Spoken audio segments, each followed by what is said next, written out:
as Amazon announced Jeff Bezos will be stepping down, passing the CEO reins to longtime Lieutenant Andy Jassy, who for years has led the AWS side of their business. Bezos, of course, has served in the CEO role since he founded Amazon in his garage back in 1994. He's going to stay involved, though, leading Amazon's larger decisions as he transitions to his new role as executive chair in Q3. And Akiko, we're going to get into their earnings in a sec. We just showed those numbers real quick, but that announcement about Bezos largely overshadowed Amazon's top and bottom line beat and their first ever $100 billion quarter.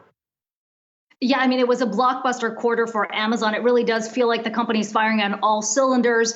And yet here we are talking about this transition because we have seen this play out in a number of other big tech companies before. This transition from the founder who has led the company for so many years, brought it to huge success, and then the new CEO stepping in. A lot of people looking at, for example, what happened at Apple with Steve Jobs and Tim Cook, over at Google with Sergey Brin and Larry Page, moving on to Sundar Pichai.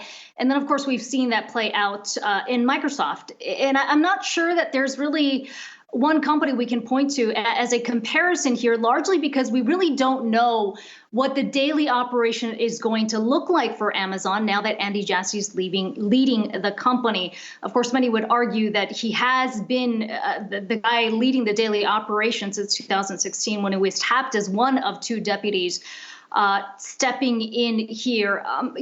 There's a number of questions here. On the one hand, Zach, you could argue that this is kind of the time to do it because if you look at the business side of Amazon, it's never been better. They have gotten such a boost out of this pandemic with so many people shifting over to e-commerce, this digital acceleration that's provided a huge boost for AWS. And yet, Amazon has never faced so much regulatory pressure as they do now. A number of investigations coming through from the Department of Justice, the EU, as well as the FTC. And then, of course, on the worker side of things, Amazon faces huge pressure for workers to unionize. And we've got that vote coming up in Alabama on February 8th. That's something certainly we're going to be watching. But for today, a lot of speculation out there because Jeff Bezos has been the face of the company from the very beginning. Yeah, and we're going to be discussing, what it might feel like internally with an Amazon employee in a second here on the show as well, because that's a piece of this. Of course, Bezos has been at the front of what kind of culture is there, and we've heard from a few people that it is notably different than maybe some of the other tech companies out there.